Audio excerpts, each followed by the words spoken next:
Hi, this is All Things Considered, coming to you live from Minneapolis, Minnesota. I wanted to talk to you again, and yes, I know I'm all the way over in Minneapolis, but it's just a hop, skip, and a jump, and a quick flight from here to Seattle. I wanted to speak to you about an article that I came across called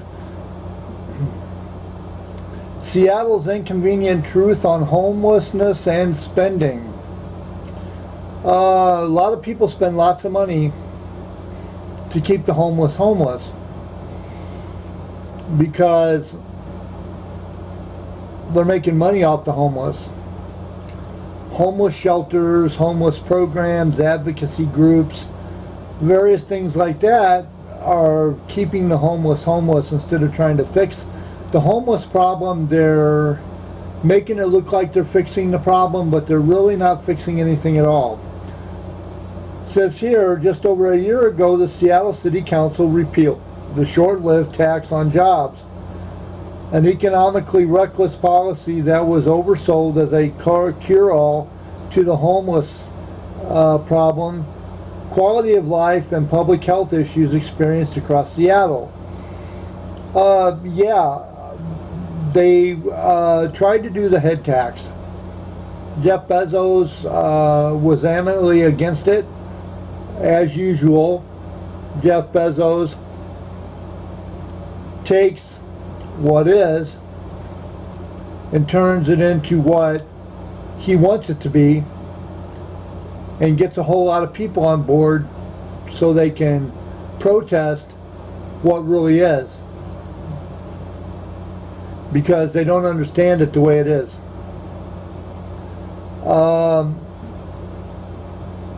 Just like a few years back when President Obama came out with what was known as nationalized health care, that actually got started back in the George W. Bush administration with Hillary Clinton, but President Obama managed to get it implemented. Now, what it was supposed to be and what it became was two totally different things. What President Obama wanted was for the people that don't have health care, that are not paying for health care, that go into the hospital and they see a doctor, they don't have any health care to pay for it, the hospital has to get stuck with the bill, and in turn the taxpayers take care of it. So when a lot of people were told, oh, it's going to be cheaper than the health care you have, climb aboard, they did that on purpose to screw it up. It wasn't meant for the people that already had health care, that were paying for health care. It wasn't meant for you guys. It was meant for people that are poor and destitute, and people that are low income and homeless that don't have regular health care. It was meant for those that wanted to be a name instead of a number. When you go to Hennepin County, you get seen by a medical student, overseen by a medical doctor, but still it's a student, and you're just a number. You're not really a name. Well, the head tax, in theory, was supposed to help the homeless.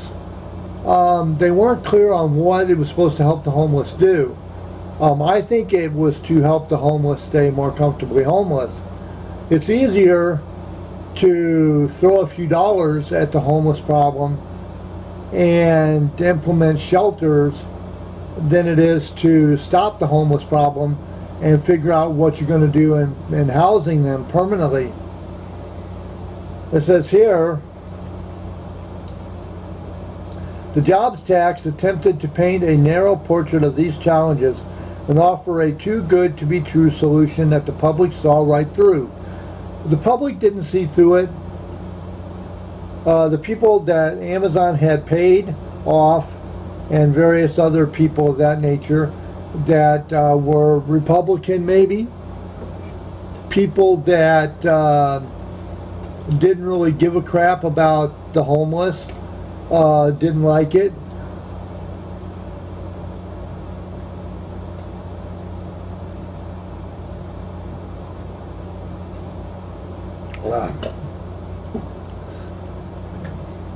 So, it says here, its ultimate fate wasn't surprising. What the public was long seen, what the public has long seen, and what the politicians pitching this plan missed, is a complex set of issues that no single strategy, tax, or law will solve. Bear with me a second, I got to set my alarm. It says here, its ultimate fate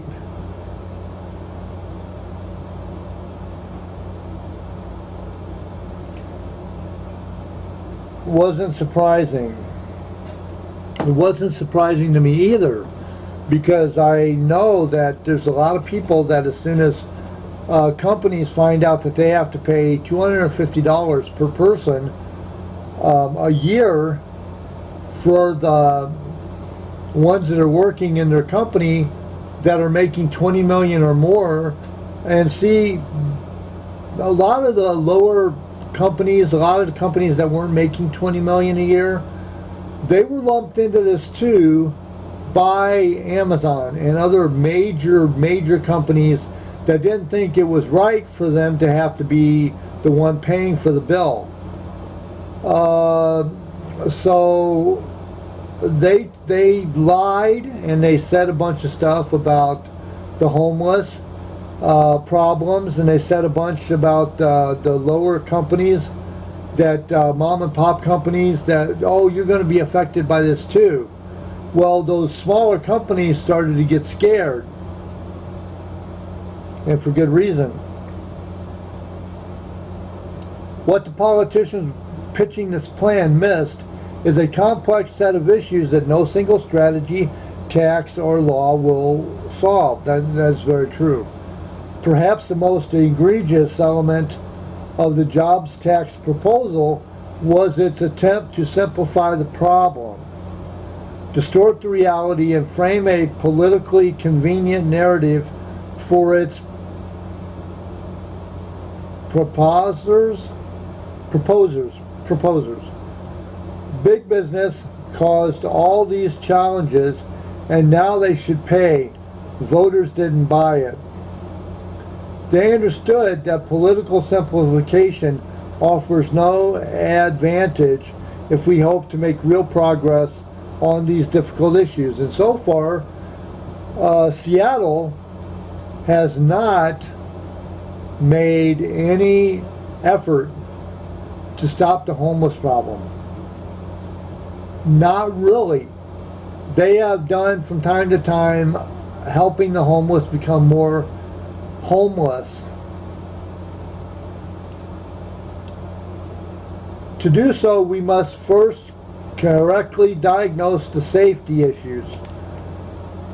Homelessness, public health, and criminal challenges we face, and develop specific and effective solutions for each.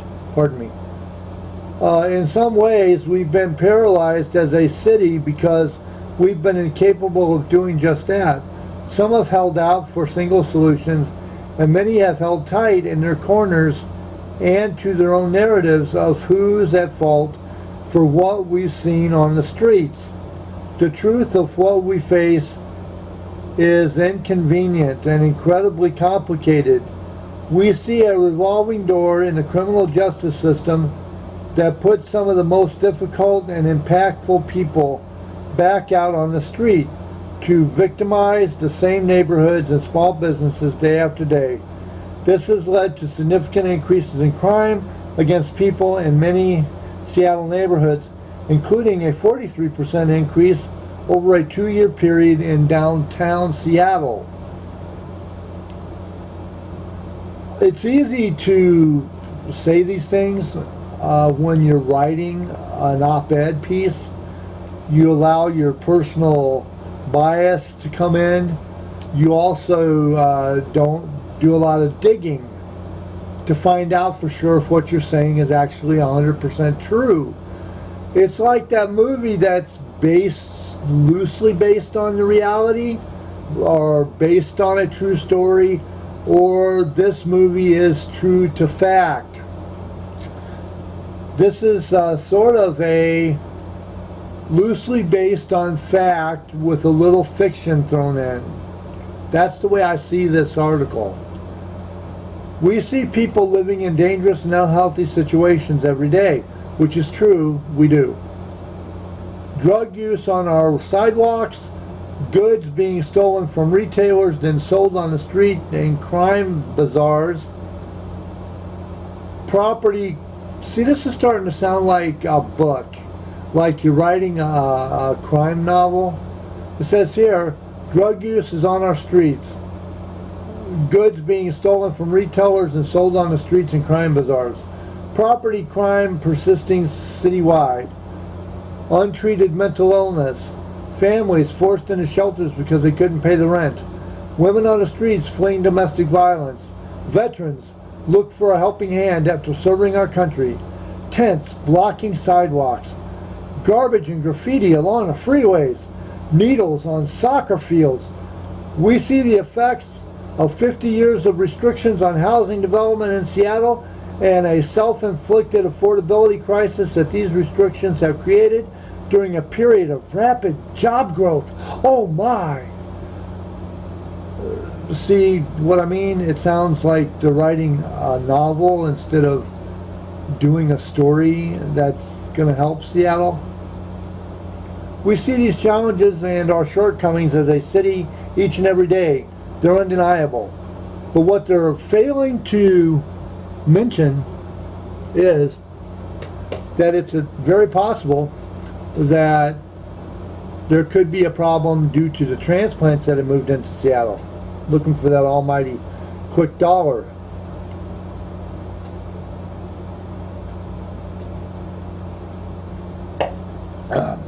Orange does a body good.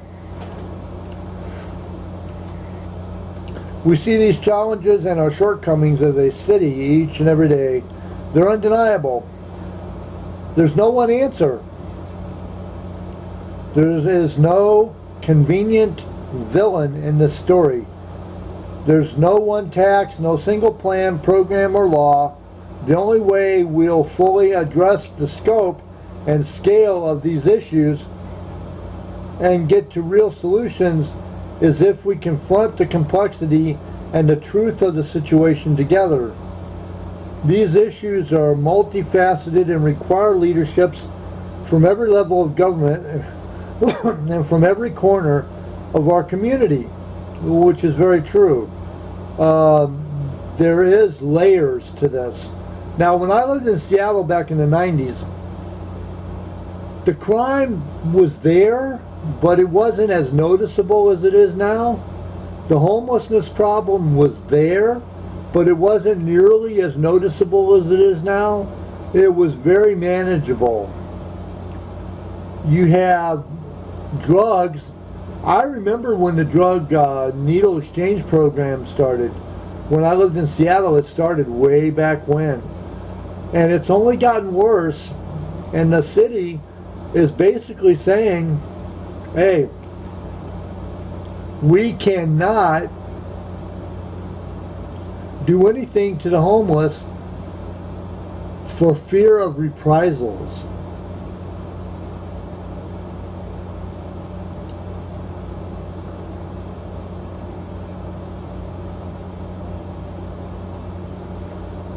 The only way we're going to fully address the scope and scale of these issues and get to real solutions is if we confront the complexity and the truth of the solution together. How's that been working for you? Togetherness, stopping the crime, stopping the homelessness problem, stopping the drug use. Is that what you want to be known for, Seattle?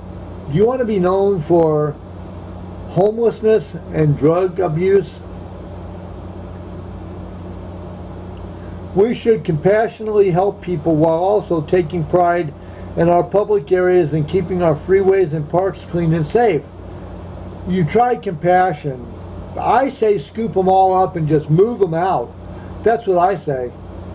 I'm sick and tired of it. We should invest in our proven nonprofit housing providers and build new homes with essential wraparound services. Nope, you can promise a person an apartment, you can get them an apartment, but if their mind is already on Skid Row, they're going to stay on Skid Row. We should increase police presence in our growing city and reestablish standards for what is acceptable on our sidewalks. We should take back our sidewalks from the illegal fencing operations that fuel a never-ending shoplifting cycle in our retail stores. I'll have to look into that one. I doubt that people are setting up retail shops on the street selling stolen merchandising.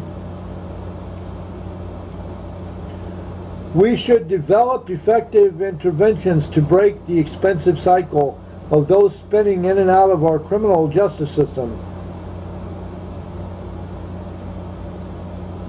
This is possible. This is even doable. But we must put down the broad brushes in Seattle. They paint an oversimplified and inaccurate picture of what we see every day in neighborhoods across the city. Whether in healthcare or public policy, an accurate diagnosis is the first step to effective treatment. With 7 of 9 city council positions up for election this year, we have an opportunity to elect leaders who will courageously confront and correctly identify the wide range of issues we face and take the necessary steps to create safe, welcoming, and healthy neighborhoods for all.